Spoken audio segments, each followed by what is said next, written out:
guys. Kasi sama ako lang ang uuwi. Diba? Sama. Kaya hindi nila kasama. Walang maiiwan sa pamilya. Gagawin nila.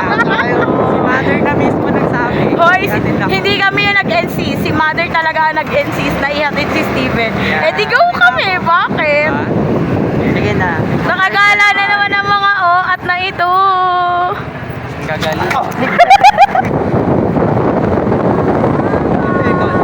So ayun na nga guys.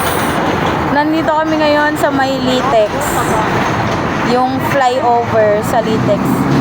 Dito kami nakapark sa may gilid. Inaantay namin si Eric kasi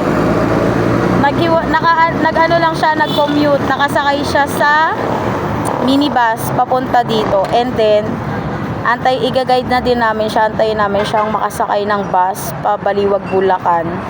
Doon na kami magkikita-kita. Kasi ayun yung may sala. Ang tao na yan.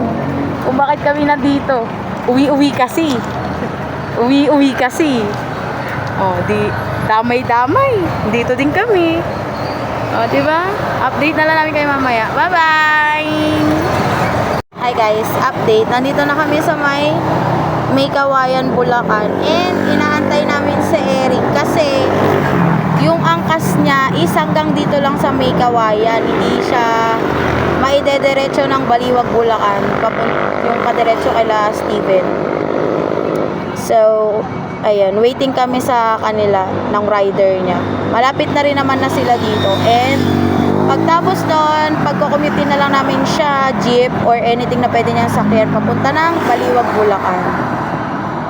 Ay, oh my God. Anong oras na, day? Exam pa ako mamayang 8:30. Oh my gosh.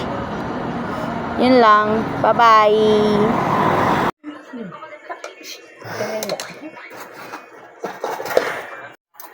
Hi guys. Time check. 2:22 AM. May exam ako mamaya 8:30. Kakain muna siya tapos Nandito ako. Yung sabing uuwi, nandamay. turuan kita ng paano magbukas. Nandito din kami sa kanila ngayon. Diba? Sa Pampanga na naman ang tao na to. Hindi ko alam anong ginagawa ko dito. Gala ka kasi. May exam pa ako mamaya 8:30. May video ko nila, nilog ko. Ganito ka mo sa sa amin. Ganito sa amin, ganito ka tahimik. Diba? Kami tatlo lang dito. Malamang kami tatlo lang nandito kasi 2:00 na talaga ng madaling Sa araw. vibes lang kami dito. Hindi ako dito. Mukha akong damit na naglalakad. Ganito lang dito, probinsya vibes. Diba? Pag gusto lang namin punta ng port, ayun lang. Kanina nasa bahay lang kami. Nag-uusap lang na uuwi na si Steven.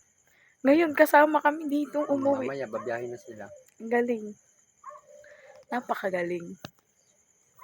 Bala na mamaya. Exam ko pa mamaya. Good luck na lang talaga. Diba? Parang magpagkapahinga mo, matulog ka na kasi magdadrive ka pa. 5:26 AM guys. Pauwi na kami. Nahabol ko yung oras kasi Kasi may pasok pa 8:30 Exam pa siya. yung exam ko. So kailangan namin magmadali. Bye-bye. Iwan na namin si Steven dito. Dito na daw muna siya sa kanila. Kita-kits ulit next time. Bye-bye.